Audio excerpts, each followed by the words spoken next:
Raleigh Supercon, welcome to the stage, Jason Mewes. Hello. Sorry for being late. We had a photo op situation where I blamed Joey Adams. She woke up late, and so she pushed the photo ops. I started heading up here. I was pretty much at the door, and then they texted saying, "Oh, Joey's here. Can you come back and take photos?" So I apologize for being late, but I appreciate you guys sticking around because I do know you could be walking the floor and doing fun stuff, but you waited to hear me spit knowledge and wisdom. Not really. Neither wisdom nor knowledge. It'll be a lot of penis, vagina, and then butthole jokes. Not really jokes, but not so much jokes. I mean, honestly, I guess, I don't know. I usually just open it up for Q&A, but if you want to say something, I don't want you to just have to sit here and not do anything. So, if you have something to do, I don't know. I don't know, honestly. I usually just tell them, don't worry about a moderator, because I like to just come up, do a Q&A and all that, but I'm not against it. No, bro, man, we do whatever. Did you want to start off by asking, like, how big my penis is or anything? I'm just kidding. What's your favorite for years and years and years, like you've been coming to doing these stuff. You've been associated with the View Askew universe, everything else. Okay, when did you first realize that Clerks had become a thing for you? When did it kind of hit? Wait a minute, this movie keeps going and going and going, and people are bootlegging the VHSs. Yeah. Well, I definitely don't think it had to do with Clerks. I mean, after Clerks, so we shot Clerks, and I've told the story. So Kevin and I grew up down the street from each other. We grew up in the same town and went to high school together. We didn't hang out because he was like 4 years older than I am. He was a senior and I was a freshman, whatever. But we knew each other. But then when he graduated, he started working at this community center. And if you guys watch Comic Book Men, that's where Walter and Brian also worked at the community center. And that's where the three of them sort of met and started hanging out. And after school, I would go there. That's where you go until like your parents got home from work or whatever. You go hang out at the community center and you play pool and they had foosball and all that. And Brian, Walter, and Kevin used to sit in the corner reading comic books. And that was just appealing to me. And I used to go and harass them and be like, "What are you guys doing? What are you reading?"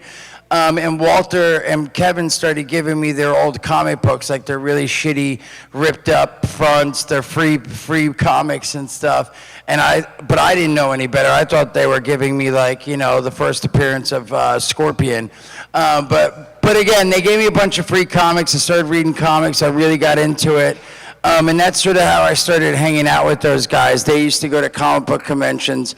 But it's funny because back then a comic convention was like in the basement of a church in New York City, you know, with like maybe 500 people was the biggest it was. But again, back then it was amazing. It was like going to Supercon, but you know, in 92 or even earlier, 99, 89, 90. So anyway, so I started going to comic book conventions with them, and then Kevin worked at the Quick Stop. He stopped working at the community center and started working at the Quick Stop where Clerks was shot. And on Sunday mornings, there's an Asbury Park Press, it's called. It's a Jersey newspaper that there's literally like 5, 6 different sections, like the sports section, the ads, and you know, this, and this, and you have to put them together, and you have to have them ready by like 7 in the morning. And so he had to start doing this at 5:30 in the morning or so, and I was the only fool. He says it. He called and asked Brian and Walter, and I was the only fool that would wake up.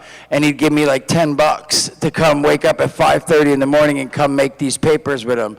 And that's sort of where Kevin and I started bonding.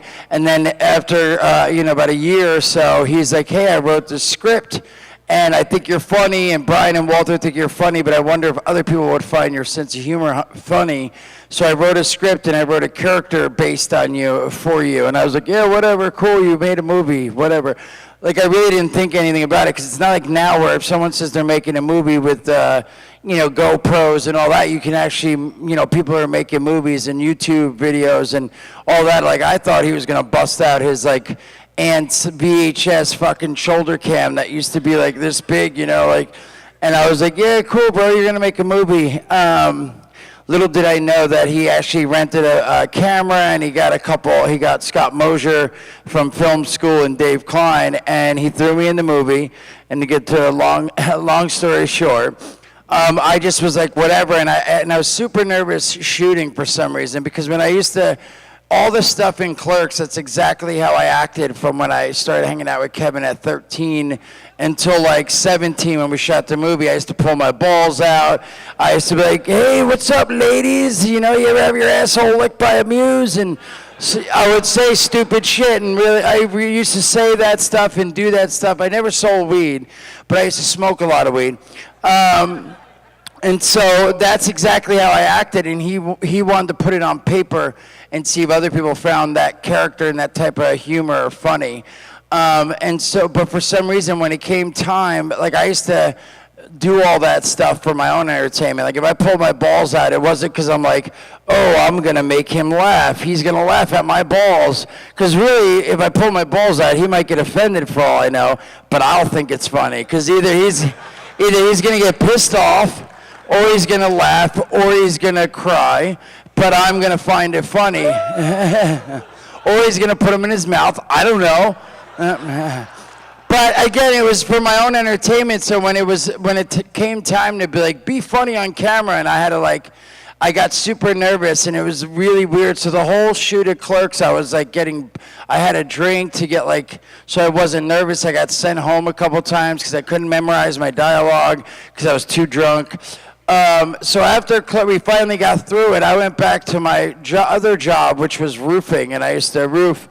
And I didn't know anything about it, but Kevin went to Sundance Film Festival and was trying to sell it. He had a screening in New York and all this stuff, but I didn't know all that was going on. I just was like, cool, we made a little movie, and we got to watch the movie, which was weird back then it was the old Abbott, which was literally like the film was on two wheels, and it had a little razor, and you'd cut it in half and then tape it. And then when we got to watch the movie, we watched it on this little screen that was on the Avid. We watched it in the video store. So my point is after the movie got made and we all sat and watched the movie, I just was like, yeah, cool, that was a lot of fun. But I didn't think anything about it. I went back to roofing, and it wasn't until Mallrats. And even after Clerks got bought, and as you could see on the poster, or on the VHS cover, DVD cover, there's no J on the cover. It's not even Silent Bob, it's Kevin Smith, the director, on the cover. Kevin doesn't have his hat on and his hair down and his coat. It's Kevin Smith, the director. Miramax was like, Kevin, getting back to, when Kevin sold it, he told this story recently, which is cool. That's why we're going to be making, hopefully, October, we start shooting Jay and Silent Bob reboot. And Kevin wrote a Clerks 3, but Randall didn't want to do it. I believe one of the characters didn't want to do it. I guess I'm not supposed to really say because I don't know. So we couldn't make the movie was, again, mainly about them. Jay and Bob was in it, but it was mainly about Dante Randall. But Kevin couldn't make the movie. We had the money, we had the locations, all that, without the main character wanting to play in it. Then we wanted to do Mallrats, but Universal made Mallrats, and they still own the rights to Mallrats. And they were like, no, we don't want to make it. And we're like, yeah, but can we make it if we get the money? And they're like, no, we've never done that. So now Kevin did Jay and Bob reboot, and the reason we could do that is because when Kevin sold Clerks at Sundance, he said, hey, to the Weinsteins who bought it, Miramax, hey, can I keep the characters Jay and Silent Bob? And getting back to that point again, they were like, yeah, it's called Clerks. They're not the Clerks. Whatever, keep them. So they didn't think anything about it, and that's why they didn't put us on the poster.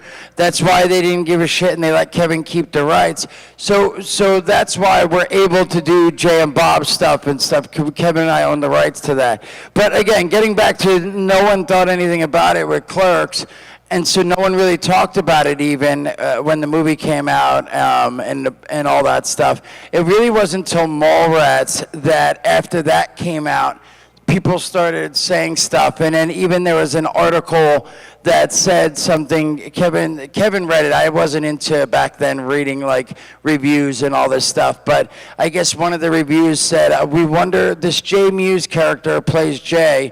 We wonder what rock he crawled out from under and what else is under there." And I remember thinking, like, that sounds bad. Is that good or bad? And Kevin's like, no, it's pretty good. They're saying that you're weird and you pull your balls out and stuff. So so it really wasn't until after Mallrats I got offered that we met this guy Malcolm Ingram and Jason Lee and Renee Humphreys, who played Trish Edition Mallrats. Did a little indie movie in Vancouver called Drawing Flies. And so we did Clerks. I went back to roofing.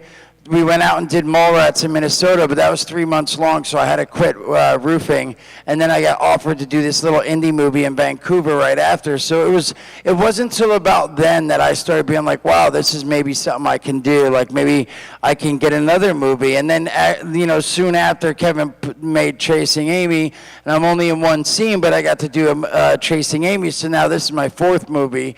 So that's sort of like, it wasn't until around Chasing Amy and in between like Mallrats and Chasing Amy that people started being like, hey, I saw Mallrats, you're that guy, and stuff. So that's sort of around 98 or so, 97 is sort of when I started getting some people being like, you're that guy, we love Jay and Bob. So no, long story that I just went on, it wasn't after Clerks. At Clerks, we literally made it and I went back to roofing and working and didn't think anything of it. It wasn't until after Mallrats and like right around Chasing Amy that people started really being like, hey, you're that guy, and we saw you in Chasing Amy, that one scene, and it was awesome. And so it took a while.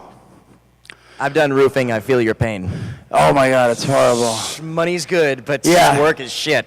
Especially and I'm sure here too in Jersey with the humidity and then the winters. South Florida for me, man. Oh, shit. Tell you what, I'm gonna drop the microphone and we're gonna let everybody like throw whatever they want to. Yeah, let's do it. Ooh, push each other. No, I'm just kidding. Fight for his amusement. Come on, there's only one young lady up there. I need a couple other ladies standing up. Come on, Little Red Riding Hood. You see, we got Elvira here, man. You seen this lovely thing? Oh, shit. Mistress of the Dark. Oh. Hello, sir. I was wondering what it was like. Whoa! What the heck? I was wondering what it was like to suck. I was wondering what it was like to work with all the celebrities in Jay and Silent Bob Strikes Back. Mostly Mark Hamill is what I want to know what the experience was. It was all the movies over the years, as each one goes on, especially Mallrats for me, because again, Mallrats was the first studio, even though we had made Clerks, and that's the first movie, it was just a bunch of friends. And Mallrats was the first studio movie, and it was so surreal to me, but I had so much fun. Again, at that point, that's how Kevin and I really started becoming friends, and bonding is over comic books, and we got to meet Stan Lee. And then, Shannon Doherty, I had watched 90210 at that point, and I was a fan, I had to say, of 90210 at that age. I watched it. I wanted to grow the sideburns, which I couldn't. A little Dylan McKay and stuff. But anyway, so working with Shannon Doherty and then meeting Stan and stuff was awesome. And then Dogma, Alan Rickman and Chris Rock. And Jay and Bob, and then Jay and Bob, of course, Will Ferrell, I was super excited about. He was super fun. There's a behind the scenes in there. There's like this one day we were shooting in the tunnel. Hey guys, don't leave. I swear it's going to get real fun and funny. I promise, don't leave. And so there was this, we were like waiting while they set up lights and did stuff. And I just started I don't know what I was singing at the time, because you listen to music when you're getting your hair and makeup and all that stuff, because it takes a long time. So anyway, songs would get stuck in my head, and I was like singing some song, and all of a sudden Will came up and grabbed me and shit, and all of a sudden we started dancing, and it's on the behind the scenes. So just silly little moments like that were so much fun, but it was great. Honestly, it's been super surreal to me, because again, Kevin wrote Clerks and was like, hey, we're making this movie, and I just thought, whatever. It'd be like if, you know, your mom was like, hey, I'm going to shoot this video saying happy birthday, you would just be like, oh, cool, my mom has a video of me shooting. That's literally what I just thought, like, oh, we made this movie and it's black and white and no one's going to see it, but it was fun. And then years later, like, we're doing Mallrats, I'm meeting Stan Lee, and we're, like, staying in Minnesota. I had never left the state of New Jersey besides taking the train to New York, like, once or twice.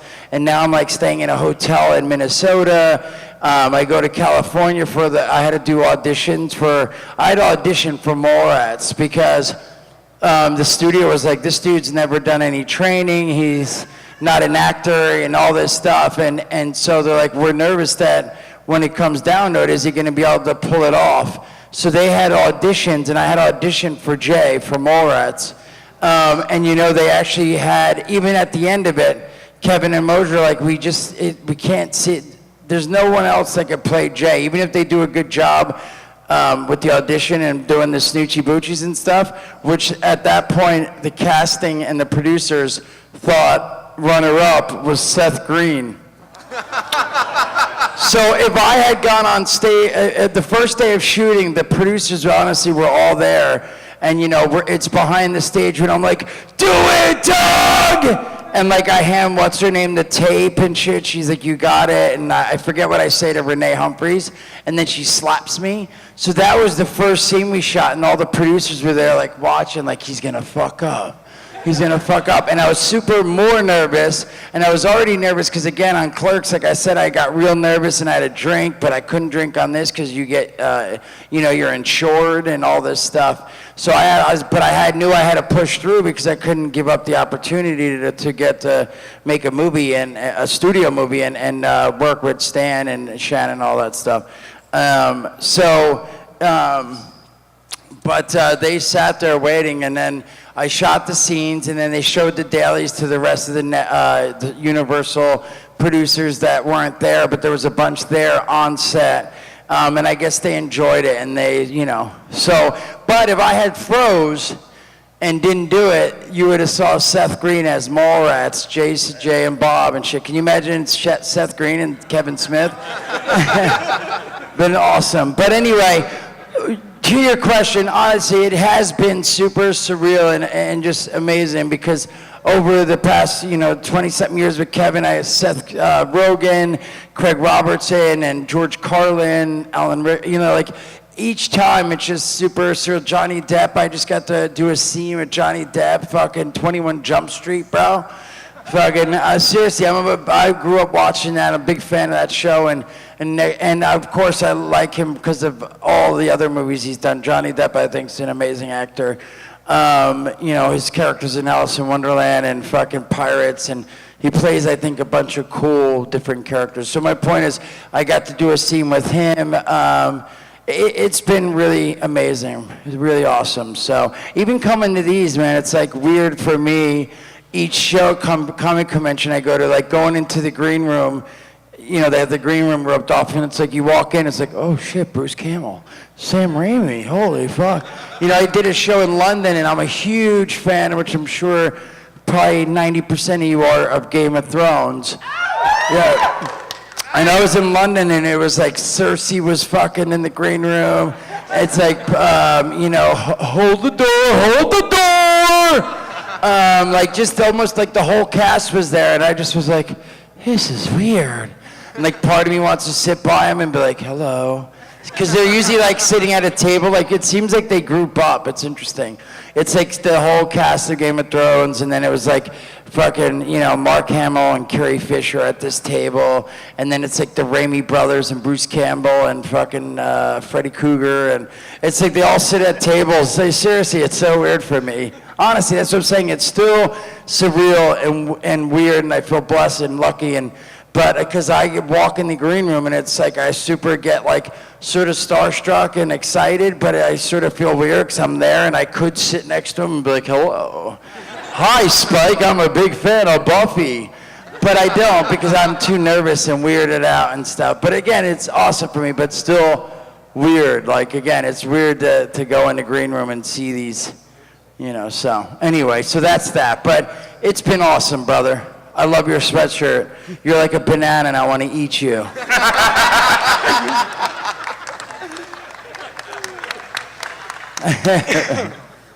So, I was wondering if you'd talk about Zach and Myra make a porno. And Zach and Mary make a porno. Yeah.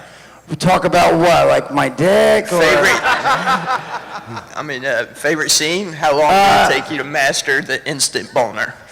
The instant boner. I wish I could do the instant boner. I can't. I've tried it, but it was, again, that was fun for me because it was the first movie, I think, right?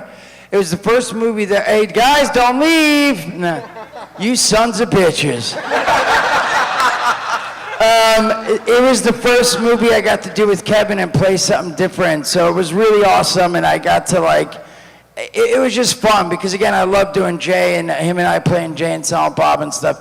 But it was definitely cool because I've done a bunch of other indie movies or other movies where I played other characters, but I never got to work with Kevin. And so it was nice to be in the, you know, with Kevin, it's always like he tries to hire a lot of times the same script supervisor, same transpo guys. Of course, Brian O'Halloran will always come and do a cameo. And so it's like almost like camp, like we'll do a movie. And it's been a while now, but there was a time where from Mallrats to like Zach and Miri, where like every year and a half, 2 years, like we hang out with these people for 3 months.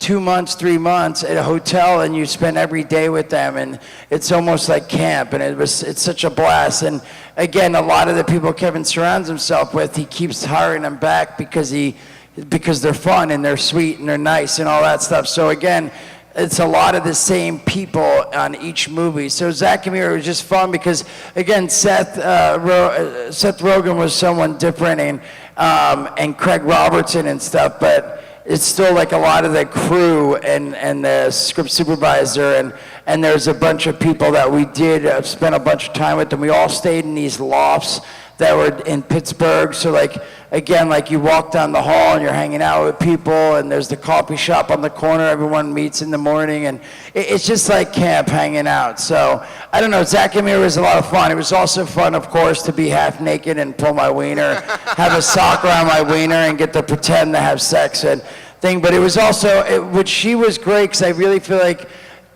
trying to picture doing that scene with, say, Shannon Elizabeth, who was very nice and awesome, but she's not very,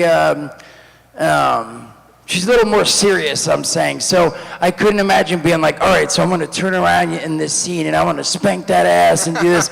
Like, I feel like she'd be like, what'd you say to me? But not in a bad way, because she's mean, but just because she was a little more serious. You know, she'd come on set and she'd be like, all right, quiet, I'm in my zone, hold on. Where Katie, you know, she was real fun, and it made it easier to pretend to be like, all right, we're gonna do this, and then they're gonna pour the coffee beans on us, and I'm gonna flip around. Oh shit, my balls just fell out of the cock sock. And like her little, like, you know, the girls wear this little patch like over their piece, their peach, and like all of a sudden, like I'm pretending to go down there in the scene, and I could see her like melons in my face and shit, and you know, but she made it really fun and comfortable for me, being that it was my first time like having to make out and be goofy and pretend to have sex on camera. So. And then, you know, it was fun. I got to, you know, there was my idea when after I come out naked. Kevin just wanted me to go to the fridge, and Seth Rogen looks over and sees my ass. But I know that they were all staring at me, and I was like, oh, here's the perfect moment. So I drink the orange juice, and that was all I was supposed to do, and then put it back. But I dropped the cap on accident, on purpose. So I picked the cap up and fucking, you know. And so none of them were expecting that, and all of a sudden, because of the light from the refrigerator and the darkness behind it, it was just like a silhouette of my ball bag. You know, so it was, and then, you know, I heard laughing, and they're like, we gotta do it again, we gotta do it again. Put more light in the fridge so there's more of a silhouette.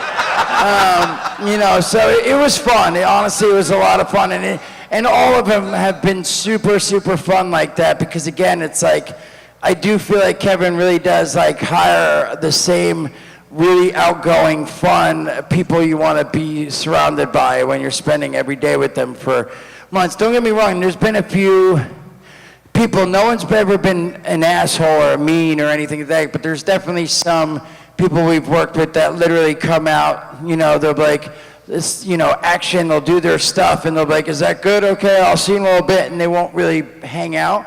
But again, I don't think that's a bad thing. There's days where I just want to go in the trailer, and I'll pull my pud and watch TV because I'll be in the zone. I'll be like, I have to catch up. I just started watching Nip Tuck.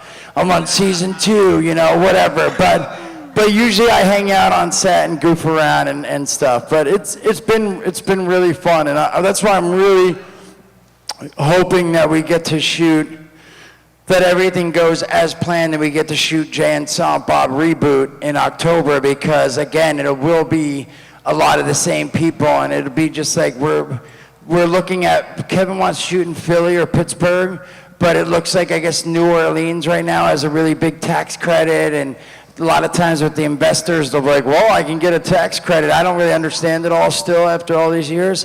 That's why my wife is producing partners with Kevin now. She's produced Kevin's last 2 movies. My wife's way smarter than me. She really is. But so I don't understand all that. But of course, there's tax credits, and this state will give you this and that. So I don't know. Right now, it's looking like maybe New Orleans. But again, I'm just excited because I really do feel like we'll have a lot of fun. I know we'll have a lot of fun shooting that. So hopefully it all goes as planned. Thank you. Hold on, I got to bring something up here. But guys, next person asks question. Oh, my decoration? Oh, that's interesting. We're going to do the rest of the show like this.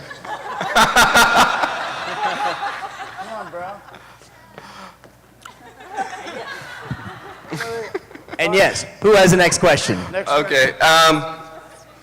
So in Clerks 2, Jay said that he wanted to have sex with a Martian, and I can't get this idea out of my head. Can you please tell Kevin we need a scene between you and Matt Damon having sex? So wait, sorry, you want a scene of Jay and a Martian having sex? Because of Matt Damon and the Martian? Yes. It would be cool if we can go back and throw little flashbacks, and it's just me and Matt, and I'm just like, good douche, right? We should do it, man. You could do it. I feel like the technology, we can do it. We can build it faster. No, something, I don't know. But yeah, you got to tell him, man. When you see him next time, hey guys, you're probably here for the next one. Who's up next? Tara Strong. Yeah, she's not on my docket. Tara Strong? Are you kids here for Tara Strong? You better be careful, because you're walking into a whole lot of mess right now, kids. You're going to hear stuff about pain. You're going to get that. You're going to get, oh, he has headphones. Smart. Otherwise, you're going to have questions later. Dad, what's a blowjob? What does he mean by toss the salad? All right, but yeah, so you tell Kevin I'm down. I will totally have sex with Matt Damon. I'm going to tweet it right now. Thank you. Hello, sir. Hey, now. Hi. I wanted to ask if as many movies as you've been in now, which is quite, you got a good list right now. Yeah. But if you had to come up with your own movie, minus Kevin. Sure have. Just even now, after this day or whatever. Yes. What would it be, and what would it entail? Oh, sorry, my mic. Oh, my mic. I saw you coming from the back here and shit. I thought I was about to be like, pow! I just started watching The Glow on Netflix. Has anyone watched that? It's really funny. He's like, all right, you're the Arab, and you play the black girl. And she's like, what the fuck did you say to me? I saw the trailer in that, anyway, it's pretty funny. I'm on the 9th episode. Anyway, one more to go on the way home. I want to watch it. So, sorry, I actually have, and I don't want to say this is my ideal, like you're saying, if I got to write something front to back, this would be somewhat it, I think, but I don't know. I would maybe make it a little bit more dramatic. But I actually just directed a movie in October. I did 5 days in LA, and I did 3 weeks in London. And we're actually doing one more day, probably the end of this month. And it's being edited. No. So it's called Madness in the Method. And it's sort of an it's like Earth 19, Jason Mewes. And it starts off with Jay Mewes going in an audition, and it starts off with this monologue, and it's like really serious and all this stuff. And then the casting director is like, Jay, you're reading the wrong part. We wanted you to play the Snoochie Boochie guy, not really Snoochie Boochie, but the slapsticky funny guy. And I'm like, no, but I want to play this serious thing. Anyway, so it's sort of an alternate universe based off sort of real life about how in the beginning, and still a little bit, where people want me to play the movies out there, and the directors and stuff want me to play the funny slapsticky guy, and I want to do something more serious, a little more dramatic, Henry, portrait of serial killer, Hannibal Lecter type, American Psycho type character, or a rogue cop, or if you will, or Jon Snow, and so. And so it's about that, and about how I'm trying to prove that I can be the badass and people can take me serious. And in the meantime,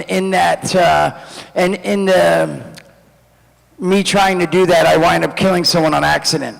And then I go to talk to someone else because that person saw me kill that person, and then I kill them on accident, and it gets darker and darker. So it's sort of like a dark comedy.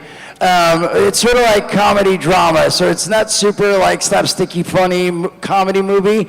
It is funny, but it's a little dramatic. But it was my idea. My buddy wrote it. I'm not a writer, but me and my buddy were talking about. He asked me the same thing. I said, I really want to play, be in a movie where I'm serious, where I'm playing seriously like an American Psycho character or a Hannibal Lecter or something. And then he's like, yeah, but what if it's that, but it's a little bit of this. And then I was like, that's a great idea, and how about this? And then we went back and forth. He wrote it, I gave some notes, he rewrote it, I gave some more notes, and then we got it. And then he's like, dude, I got the money, and I directed my first feature last October, and I'm gonna show a trailer at Jay and Bob Get Old at Comic-Con. The first trailers people will get to see. I got a bunch of cool people in it. Stan Lee, Vinnie Jones, Juggernaut and the X-Men, Lock, Stock, Smoking Barrels, Terry Hatcher, Dean Cain, Danny Trejo. Dude, we got a great cast for that, man. Kevin Smith's in it. Casper Van Dien does a cameo in it. So I got a bunch of really cool, a lot of cool people in it. So yeah, there will be a trailer. It's being edited and stuff, and I'm hoping it'll be out soon and everyone will get to see it. I'm gonna try to do I want to try to have a screening at New York Comic Con. I don't know if it'll be ready and if I have enough time to set that up, but I'm gonna try to. I would have loved to do it at San Diego, but it's so big, and there you got Game of Thrones and Avengers and Marvel. I don't think but I would like to try to do it at one of the Comic Cons, do the first screening. So that's it is sort of my baby and what I would want to do. But again, if I don't know, maybe I would go a little bit more totally serious at this point. Again, I did that, but I was directing it as well. So acting in it, directing in it, and that was my idea. But with the question you asked, I think it would be, again, I'm really into the CSI crime dramas, or into sci-fi, Game of Thrones, fucking Merlin, or stuff like that. So I don't know, I feel like I'd either be a magic fucking Jon Snow character or a rogue cop CSI would be my next movie that I'm writing. With no comedy in it, except for my balls. Thank you. Thank you so much. On that note, I'm afraid we've hit our time, boss. We have? Yeah, I'm sorry, man. There's so much more to say, everyone. No, I'm just kidding. Well, you can say it at your table, though. No. Yeah, come by my table if you have time. I know some people are going to come see Tara, which is awesome because Tara and I, it's, what's that thing? The 6 degrees of Kevin Bacon? Tara was in our, we were blessed to have Tara in our Jay and Sob's Super Groovy cartoon movie. She was one of the voices in that. She's awesome. Her voices and her Instagram, and I follow. She does fun stuff with her dog. So I'm sure some of you are going to stay and watch her, but if not, come by, see me. I'll be giving out Dutch You got letters. Instagrams and shit like that? I have, Jay Mewes, Jaymewes is my Instagram, Facebook, and Twitter, and all that good stuff. But I'll be giving out Dutch letters all day. I leave at 5:30. I have to go to the airport today, so come by, but I leave around 5-ish, 5:30. Thank you for coming, listening to me.